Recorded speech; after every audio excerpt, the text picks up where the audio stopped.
Hello friends, hope you are good. This is our lecture number 6 of unit number 3, that is air conditioning system. Previous lecture में हमने देखा था vapour compression refrigeration systems के बारे में, और हमने देखा था कि उसके बेसिकली मेन 5 कंपोनेंट्स होते हैं. तो आज उसी कंपोनेंट्स को हम डिटेल में देखेंगे. So let get started with this session. So in this figure you can see the basically 5 important component of vapor compression refrigeration, and they are compressor, condenser, receiver, expansion valve and the evaporator. The first component is compressor. It is known as the heart of the central air conditioning unit. Okay, तो इसे इस system का heart कहा जाता है क्योंकि it is a pumping device. compressor act as a pumping device.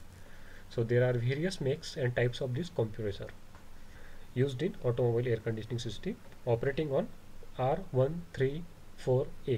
Okay, तो ये जो है R134A ये है रेफ्रिजरेशन का टाइप्स है. ठीक है, जो बेसिकली इसके अंदर लिक्विड फ्लो होता है उसे कहते हैं रेफ्रिजरेंट, और वो उसका एक टाइप है R314A. तो ये आने वाले लेक्चर में एक सेपरेट लेक्चर बनेगा इस पर रेफ्रिजरेंट पर, किस किस टाइप के रेफ्रिजरेंट होते हैं, कौन से बैन हो चुके हैं ओजोन डिप्लेक्शन या फिर वेरियस ग्लोबल वार्मिंग की वजह से. तो अभी फ़िलहाल आपको ये ध्यान में रखना है कि ये जो ऑपरेटिंग सिस्टम है बेसिकली अभी जो जनरल ऑटोमोबाइल सिस्टम में यूज होती है वो है R134. Comparatively this is the very less polluted और less affected refrigerant to the environment. The internal design could be the piston type, scroll type और valve type, various strokes और vane. तो ये जो कंप्रेसर का इंटरनल स्ट्रक्चर होता है ये पिस्टन टाइप का हो सकता है. देखिए, पिस्टन से भी आप पंप कर सकते हो, स्क्रोल से भी आप पंप कर सकते हो, वेबल प्लेट से भी आप पंप कर सकते हो, या फिर वेरिएबल स्ट्रोक से भी पंप कर सकते हो. तो इसके अंदर के डिज़ाइन के बारे में हमें कुछ लेना देना नहीं है. It is a part of degree sir. Okay, आपके आने वाले इंजीनियरिंग में आपको ये डिटेल में पढ़ना पड़ेगा, लेकिन for the diploma purpose you have only informative about this internal design. फिर भी आपको चाहते हो कि आप इसमें डीप में पढ़ो तो मैं आपको एक नोट्स अटैच करके दे दूंगा आपके क्लासरूम पे, तो आप इस बारे में डिटेल में पढ़ ले सकते हो. तो regardless all operates as a pump.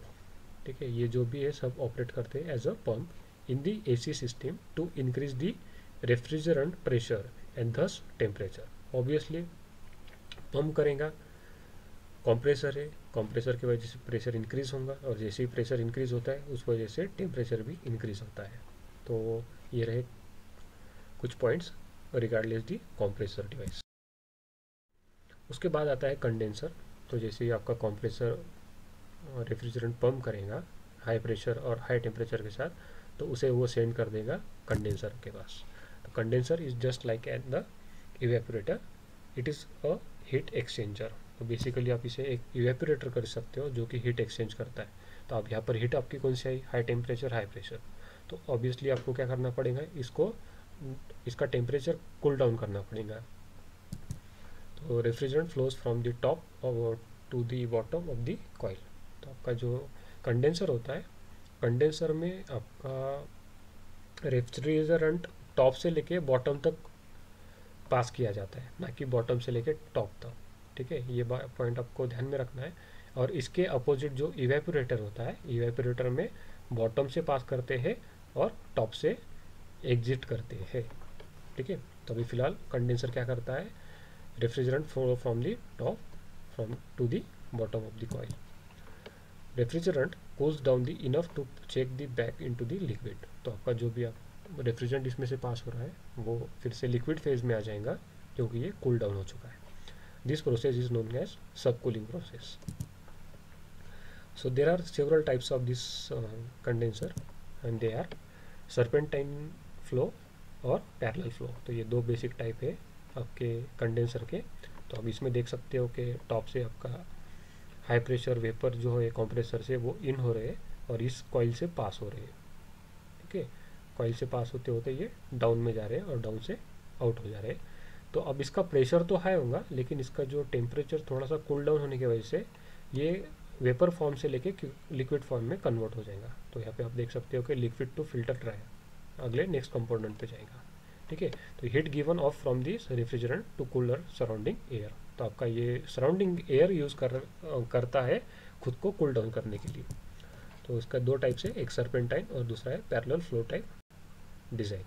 तो ये जो रिकमेंडेड किया जाता है R134A रेफ्रिजरेंट के लिए पैरेलल फ्लो टाइप। तो आप इसमें देखते हो इसके जो कॉइल्स है वो काफ़ी क्लोज्ड है as compare to serpentine flow type, okay, and they have a baffles over here. तो ये बेसिकली कॉम्पैक्ट होता है और मोर इफिशिएंट है than the serpentine flow. So these are the basic difference between the serpentine flow and the parallel flow. Then the next component is a dryer. You can see over here this compressor is the condenser and next one is the dryer or receiver. इसके नाम में लिखा है driver है या फिर receiver है, तो या तो ये बेसिकली ड्राई करता है या फिर रिसीव करता है। तो देखते हैं, it is located between the condenser outlet and the expansion wall inlet. तो इसका एक बेसिक कट सेक्शन यहाँ पे दिखाई दे रहा है आपको। देखिए यहाँ से इन हुआ, नीचे डाउन हुआ, यहाँ पर होता है कुछ स्ट्रेनर जो कि ट्रैप करती है आपके डर्ट या फिर डस्ट को, फिर डाउन में जाता है और यहाँ से ये अप साइड में जाकर आउट हो जाता है टूथ, और यहाँ से पास होता है ये इवेपोरेटर के लिए। ये कंडेंसर से आ रहा है हाई प्रेशर लिक्विड और पास हो रहा है हाई प्रेशर लिक्विड। तो बेसिकली ये किसी को भी प्रेशर या फिर टेम्परेचर पे अफेक्ट नहीं कर रहा है। ये क्या कर रहा है, सिर्फ आपका जो रिसीव आपका यह है, सॉरी क्या बोलते हैं इसे, रेफ्रिजरेंट जो है ये कंडेंसर से पास हो चुका है आगे, तो ये क्या कर रहा है यहाँ पे इसे ट्रैप कर रहा है। तो ये पैसा इसका जो बेसिक पहला फंक्शन ये क्या परफॉर्म कर रहा है, they act as a storage containers, ठीक है, for an extra refrigerant during the period of low cooling demand. अब हो सकता है कभी आपको लो कूलिंग डिमांड की ज़रूरत होगी, तो ऑब्वियसली आपको रेफ्रिजरेंट कम फ्लो करना पड़ेगा आपके सिस्टम में, रेफ्रिजरेंट कम फ्लो करना पड़ेगा, इस वजह से आपको उसे कहीं ना कहीं स्टोर करके रखना पड़ेगा। तो ये इसलिए ये डिवाइस यूज़ किया जाता है। This is the receiver function of the receiver, ठीक है। तो ये जो फंक्शन है ये रिसीवर फंक्शन हुआ। देखिए दूसरा फंक्शन देखिए, अ ड्रायर और receiver contains a material that called as a descendant, okay, desiccant, it is called as a desiccant. तो ये क्या करता है, it is use to absorb moisture और water that may have gotten inside the AC system during the manufacturer or assembly or the during servicing. This is the dryer function of this device, ठीक है। तो पहला function आपका क्या हुआ, ये receiver का फंक्शन कर रहा है और दूसरा फंक्शन परफॉर्म कर रहा है ड्राई करने का। तीसरा फंक्शन है they contain a filter that can trap a contaminated inside the AC system. तो यहाँ पे ये स्ट्रेनर दिख रहा है आपको, ठीक है। तो ये क्या कर रहा है, आपका कंटेमिनेशन जो है वो भी ट्रैप करके रख रहा है। चलते हैं नेक्स्ट कंपोनेंट के पास, वो है एक्सपांशन डिवाइस। तो इसके नाम में दिखा है कि ये क्या करेगा, एक्सपांड करेगा। The expansion device is required to generate the pressure difference for liquid refrigerant to the boil of the into gas. The expansion device creates a pressure drop by restricting the flow of refrigerant around the system. तो ये क्या करता है, आपका refrigerant जो पास हो रहा है उसे एक रिस्ट्रिक्शन प्रोवाइड करता है। जैसे कि वेंचुराई मीटर, आपने वेंचुराई देखा होगा जिसकी ओपनिंग होती है स्मॉल और इनलेट होता है लार्ज। तो उस वजह से क्या होता है, प्रेशर इंक्रीज होता है और रिस्ट्रिक्शन आता है, ठीक है। फ्लो में क्या होता है, रिस्ट्रिक्शन आता है। तो refrigerant flows to the evaporator must be control to obtain the maximum cooling while ensuring that complete evaporation of the liquid refrigerant take place. This is the accomplished by the thermal expansion valve. It is also called as TXV. It is also called as TXV. आने वाले एक lecture में इस thermal expansion valve में मैं एक separate आपको इसका डिज़ाइन कैसा होता है वो बताने वाला हूँ। तो फॉर द टाइम बिंग आपको ये 3-4 पॉइंट इस एक्सपेंशन वाल्व के बारे में याद रखने हैं। RFI ट्यूब भी आपने देखा होगा, ये भी एक रिस्ट्रिक्शन डिवाइस है, ये फ्लो को रिस्ट्रिक्ट करता है। देखिए ओराफाइज डिवाइस, ओराफाइज ट्यूब R134A में ये फोर्स करता है फ्लो को through the fine restriction. This causes a pressure drop and temperature drop in R134A entering into evaporator. तो आने वाला जो नेक्स्ट कंपोनेंट है वो है इवेपोरेटर। देखिए इसमें क्या होता है, refrigerant entering into the evaporator is at lower temperature and the lower pressure. क्यों, क्योंकि यहाँ पे आपने रिस्ट्रिक्शन प्रोवाइड किया था। तो अब इसका प्रेशर ड्रॉप होने की वजह से इसका टेम्परेचर और लो हो चुका है, काफ़ी लो हो चुका है, तो आपको क्या मिला है, फिर कूलिंग इफेक्ट मिला है इस इवेपोरेटर में, ठीक है। The task perform by the evaporator can be summarise as absorption of heat, boiling of the refrigerator to the vapours, ठीक है। तो ये दो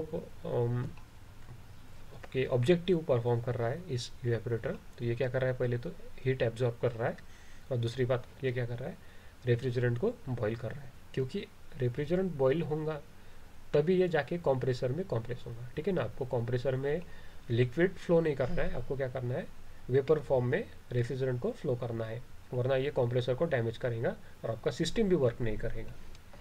the air blown by the blower in turns gets the cooler.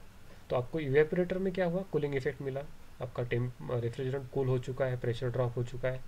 तो आप इसके पीछे एक ब्लोअर फैन लगा सकते हो, जो क्या करेगा, एक स्पेसिफिक डक सिस्टम के हेल्प से आपके कैबिन में, यानी कि ऑटोमोबाइल के इनसाइड आपको कूल एयर सप्लाई करेगा, ठीक है। तो आपको कूलिंग इफेक्ट मिल गया।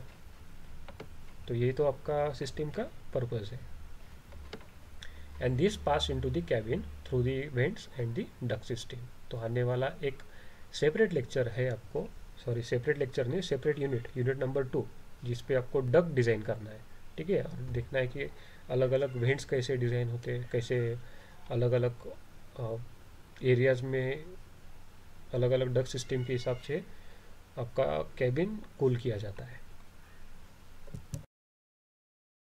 तो ये रहा आज के लेक्चर के बारे में। आज हमने देखा कि वेपर कंप्रेशन रेफ्रिजरेशन सिस्टम में कौन से कंपोनेंट्स होते हैं। So there are basically 5 components. हमने सभी के बारे में डिटेल में देखा है, और आने वाले लेक्चर्स में हम कुछ और टॉपिक कवर करेंगे। तो आज का आपका कुछ भी टॉपिक के बारे में कोई भी डाउट हुआ तो आप पूछ सकते हो। Till then will stop here.